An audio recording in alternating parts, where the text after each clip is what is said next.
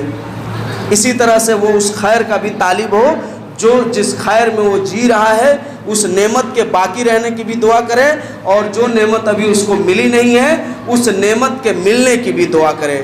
تو دعائیں جتنی بھی بتائی گئیں وہ ان 4 ہی چیزوں میں منحصر ہے. تو اس اعتبار سے اب جو دعا مانگی جاتی ہے، اللہ تبارک و تعالیٰ نے اس چیز کو سورہ آل عمران میں اور دیگر سورتوں میں ان 4 تقسیم کو واضح کیا ہے. تو یہاں کیا سمجھ میں آیا کہ یہ ارکان جو مستعاذ منہ ہے، اس کے تعلق سے ہم کو سمجھنا ہے، اور استعاذہ یعنی اللہ سے جو ہم پناہ مانگ رہے ہیں، اور اس سے جس سے ہم کو پناہ مانگنی چاہیے جو ہماری برائی کو دور کر دے. تو استعاذہ تو عمل ہو گیا، جس الفاظ کو آپ کو سکھلایا گیا کہ آپ اس طرح دعا کریں، اور مستعاذ بھی یہ صرف اللہ کی ذات ہے، اللہ کے علاوہ کسی اور کی ذات نہیں ہے. لیکن اہل عرب کیا کرتے تھے، وہ مستعاذ بھی جنوں کو سمجھتے تھے، اپنے معبودوں کو سمجھتے تھے، پرندوں کو اڑا کر اس سے نحوست اور اچھائی کا پھال لیتے تھے، تعویذ اور گنڈے لٹکا کر اس سے دفع مضر اور بھلائی کا امید کرتے تھے. اسلام نے ان تمام چیزوں کو غیر شرعی قرار دیا. اسی طرح سے ہمارے معاشرے میں ہم کیا کرتے ہیں، ہم کو کوئی بیماری لاحق ہے تو ہم بجائے اللہ سے دعا کرنے کے اور اس دعا کو جاننے کے بجائے ہم کیا کرتے ہیں، ہم اس بیماری کا یا تو تعویذ گنڈوں سے علاج کرتے ہیں یا پھر غلط طریقے سے علاج کرتے ہیں. بہت کم لوگ ہیں جو جاتے ہیں. یعنی کیسی بیماری، ایسی بھی بیماری انسان کو لاحق ہوتی ہے جو انسان کو بسا اوقات سمجھ میں نہیں آتی کہ یہ بیماری ہے. اس کو کوئی ماہر ڈاکٹر یا حکیم ہی سمجھ سکتا ہے کہ وہ بیماری ہے. تو اس طور پر اب وہ یہ کیا کرتے ہیں کہ وہ اس بیماری کو جن بھوت کا نام دیتے ہیں، اور جن بھوت کا نام دینے کے بعد کیا کرتے ہیں، مزاروں پر حاضری لگاتے ہیں، بھوت کھیلتے ہیں، یا اسی طرح کے اور بھی دیگر افعال کو انجام دیتے ہیں. تعویذ گنڈا فتیلہ کراتے ہیں، پہاڑ کا مٹی کھاتے ہیں، پانی پیتے ہیں. تو آپ ہمیں یہ بتائیے کہ ان چیزوں کے ذریعے جو آپ پناہ حاصل کر رہے ہیں، آپ کا مقصد یہی ہے کہ ان چیزوں کے کرنے سے ہماری یہ برائی دور ہو جائے گی. کیا ان چیزوں میں اس بات کی طاقت ہے کہ یہ آپ کی برائی دور کر دیں گے یا آپ کی تکلیف کو دور کر دیں گے؟ نہیں ہے. تو یہ مستعاذ بہی نہیں ہو سکتے ہیں، یعنی یہ مستعاذ بہی نہیں ہو سکتے. یہ اللہ تبارک و تعالیٰ نے اسی چیز کو روکا. اللہ تبارک و تعالیٰ نے یہی بتایا کہ یہ مستعاذ بہی نہیں ہو سکتے ہیں، یہ تمہیں نفع اور نقصان نہیں پہنچا سکتے. وَإِن يَمْسَسْكَ اللَّهُ بِضُرٍّ فَلَا كَاشِفَ لَهُ إِلَّا هُوَ. اگر اللہ تبارک و تعالیٰ تمہیں کوئی تکلیف پہنچانا چاہے تو پوری کائنات مل کر کے بھی تمہاری حفاظت نہیں کر سکتی ہے.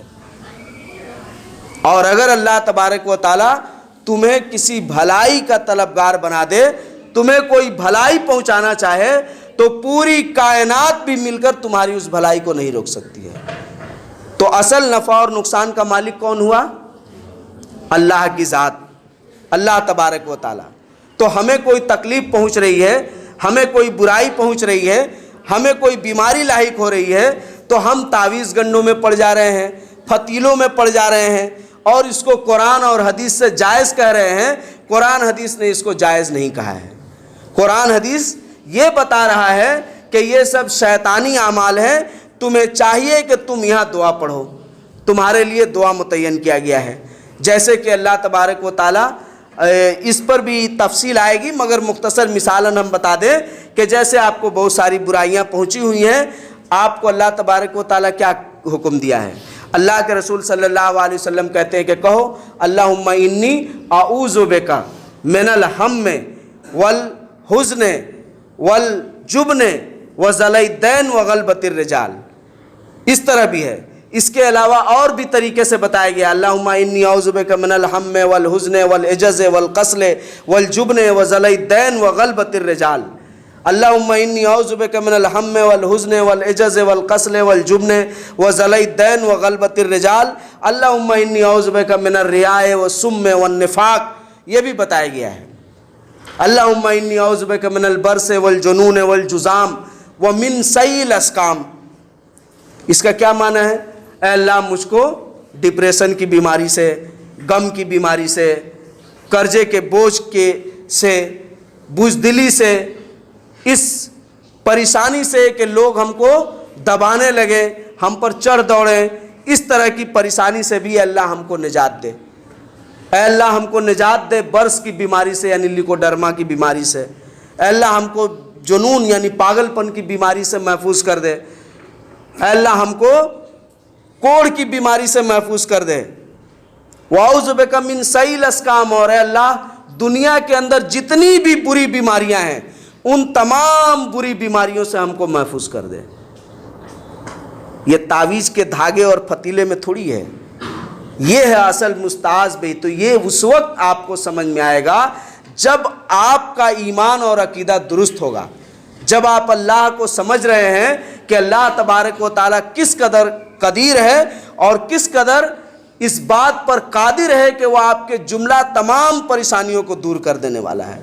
تو در حقیقت اعوذ باللہ من الشیطان الرجیم یہ مکمل کامل توحید کا کلمہ ہے، یہ اسی کے زبان سے نکلے گا جس کے دل میں کامل اللہ کا توحید موجود ہوگا، جس کے اندر فتیلے کا ڈر موجود رہے گا، جس کے اندر مزار کے پانی کا جذبہ موجود رہے گا، جس کے اندر چادر کا جذبہ موجود رہے گا، جس کو خواجہ میرے دیتے ہیں موجود رہے گا، اس کے سینے سے کبھی بھی یہ استعاذہ نہیں نکلے گا۔ آپ کو میں بتاؤں اللہ کے رسول صلی اللہ علیہ وسلم نے ایسی چیزوں سے جو کہ جنوں کی طرف سے پہنچنے والے ہیں، جنوں کی طرف سے پہنچنے والے ہیں، ایسے تمام چیزوں سے پناہ مانگا ہے، اور اسی طرح سے آپ صلی اللہ علیہ وسلم نے ان تمام چیزوں سے بھی پناہ مانگا ہے جو انسانوں کے خبیث روحوں کی جانب سے پہنچنے والا ہے، اس سے بھی آپ نے پناہ مانگا ہے، اور اسی طرح سے آپ نے ان تمام چیزوں سے بھی پناہ مانگا ہے جو دیگر مخلوقات کی شکل میں ہے، کتے، بلی، جانور، سانپ، چوہا، چھچھندر، یا اسی طرح سے سورج، چاند، ستارے، موسم کا نچھتر، ان تمام چیزوں سے بھی آپ نے پناہ مانگا ہے۔ اور اس پر بہت ساری کتابیں لکھی گئی ہیں، بلکہ ایک کتاب بہت بہترین اس پر لکھی گئی ہے کتاب الاستعاذہ کے نام سے۔ امام نسائی نے بھی اپنی سنن نسائی میں ایک چیپٹر باندھا ہے کتاب الاستعاذہ، اس میں ان تمام چیزوں سے پناہ مانگی گئی ہے اور تمام دعاؤں کو وہاں جمع کر دیا گیا ہے۔ اب ظاہر ہے کہ اتنی دعائیں آپ یاد نہیں کر سکتے ہیں، لیکن ایک مسلمان کا کام ہے کہ وہ آپ صلی اللہ علیہ وسلم کے اس بتائے ہوئے اصول کو فالو کرے جہاں تک جانے۔ تو جب آپ صلی اللہ علیہ وسلم نے اتنی ساری دعائیں بتائیں تو امید ہے کہ امت کے نظر سے رہ جائے، اور بتانے والے تعویذ گنڈا بیچنے لگے۔ یہ دن بھی آنا تھا، تو آپ صلی اللہ علیہ وسلم نے ایک چھوٹی سی دعا بتلائی، ایک ایسی چھوٹی سی دعا بتلائی کہ جس دعا کے اندر وہ تمام چیزیں شامل کر دی گئی۔ اگر آپ ان دعاؤں تک نہیں بھی پہنچ رہے ہیں تو یہی دعا آپ کے لیے کافی ہے۔ تو دیکھیے اس میں کیا سمجھ میں آیا کہ مستعاذ بہی اللہ کی ذات ہے، اللہ کے علاوہ ہم کسی سے بھی پناہ مانگیں گے، جنوں سے مانگیں گے، دھاگوں سے مانگیں گے، فتیلوں سے مانگیں گے، بلیوں سے مانگیں گے، مزار بابا کا تصویر لٹکا کے مانگیں گے، تو کچھ فائدہ ہونے والا نہیں ہے، کچھ فائدہ ہونے والا نہیں ہے۔ اس ضمن میں آئے گا کہ تعویذ اور تمیمہ میں کیا فرق ہے، انشاءاللہ وہ بھی ہم آپ کے سامنے لائیں گے۔ ایک چیز اور بتا دیں آپ کو کہ اس تعلق سے کچھ احکام بھی ہیں، تو مسئلے مسائل کے مسئلے ہیں، لیکن آپ کو استعاذہ جو شریعت نے مشروع کیا، یعنی کہاں کہاں آپ کو اللہ سے پناہ مانگنی ہے اور ان برائیوں سے دور رہنے کے لیے کرنا ہے، تو تقریباً 14 مقامات ہیں جن کو کتاب اور سنت میں بیان کیا گیا ہے۔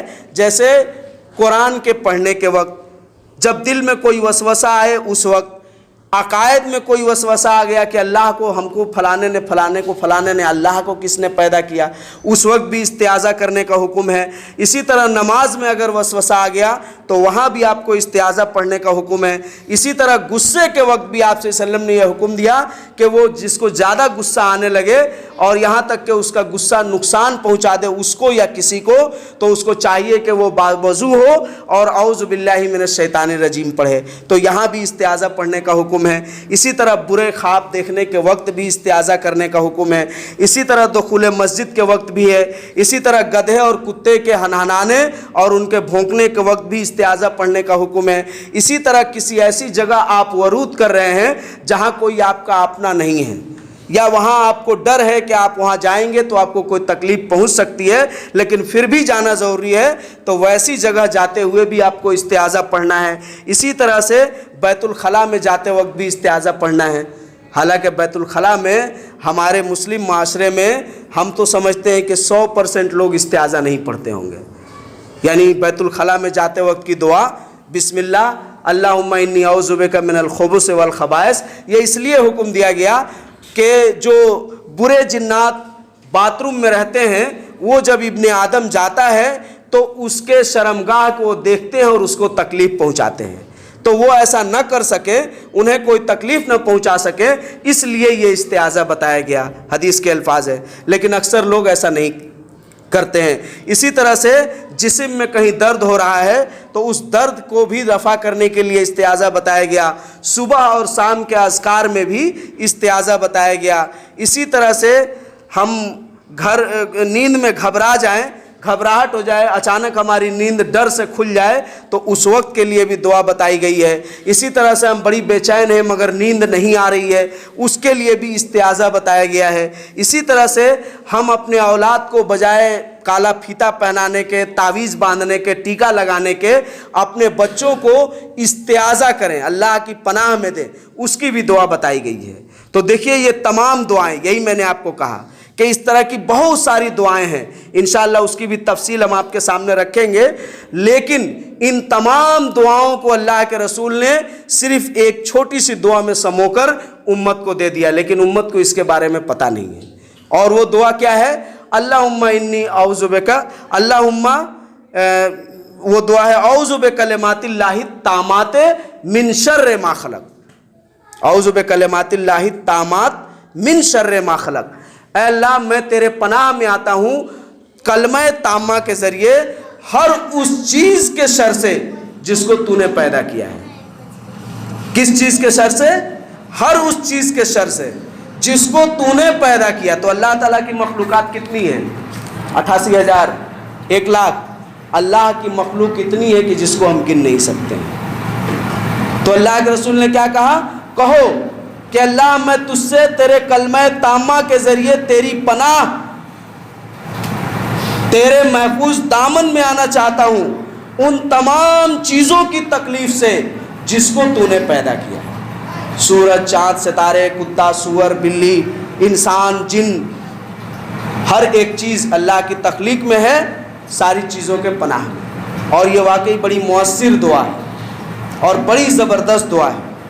اس دعا کے بارے میں یہ بھی موجود ہے حدیث میں کہ اگر تم کہیں ایسی جگہ جا رہے ہو کہ جہاں تم کو اس بات کا ڈر ہے کہ تم کہیں پڑاؤ ڈالو گے، جیسے اکثر پہلے کے زمانے میں لوگ قافلے میں سفر کرتے تھے اور قافلہ ڈاکو وغیرہ لوٹ لیتے تھے، قتل کر دیتے تھے، ایسے چیزوں سے بچنے کے لیے تم اس دعا کو استعمال کرو۔ اسی طرح سے تم جا رہے ہو مگر تم کو اپنے گھر کی حفاظت کے لیے علاقے میں کوئی ایسا آدمی نہیں کہ جس کو تم بتا دو کہ وہ تمہارے گھر پر نظر رکھے، بلکہ ممکن ہے کہ وہ تمہارے گھر کے سامان کو چوری کر لے، تم کو اس بات کا ڈر ہے، انسان ہو تمہیں ڈر ہو سکتا ہے، تو تم اپنے گھر سے نکلتے وقت اس دعا کو 3 دفعہ پڑھ کے دم کر دو اس دعا گھر پر، انشاءاللہ اللہ تبارک و تعالیٰ اس گھر کی حفاظت کریں گے۔ تو یہ اس دعا کے فضائل میں سے۔ تو آپ کو کیا سمجھ میں آیا کہ استعاذہ یہ قرآن کا حصہ نہیں ہے۔ علامہ ابن تیمیہ رحمۃ اللہ علیہ کہہ رہے ہیں کہ استعاذہ قرآن کا حصہ نہیں ہے، مگر یہ کہ قرآن نے اس بات کا حکم دیا ہے کہ استعاذہ طلب کیا جائے اللہ سے، اس لیے یہ عقیدہ توحید میں کامل اور اتم درجے کے لوگوں کا چیز ہے۔ علامہ ابن قیم رحمۃ اللہ علیہ کہہ رہے ہیں کہ جس طرح سے انسان کو کھانے پینے کی ضرورت پڑتی ہے تمام چیزوں سے زیادہ انسان کو کھانے پینے کی ضرورت ہے، اس سے کہیں زیادہ انسان کو اس بات کی ضرورت ہے کہ وہ استعاذہ کو سیکھے، اس کی تعلیم حاصل کرے اور اپنے بچوں کو بھی سکھلائے۔ تو میرے محترم سامعین، آج کی وہ استعاذہ کی تفسیر انشاءاللہ اس کے اور بقیہ حصے آپ کو آئندہ جمعہ بتائے جائیں گے۔ آخر میں اللہ سے دعا ہے کہ اللہ ہم سب کو نیک عمل کرنے کی توفیق عطا فرمائے، ہمارے ایمان اور اعمال کی اصلاح فرمائے اور ہمیں پکا مومن و موحد بندہ بنائے۔ آمین۔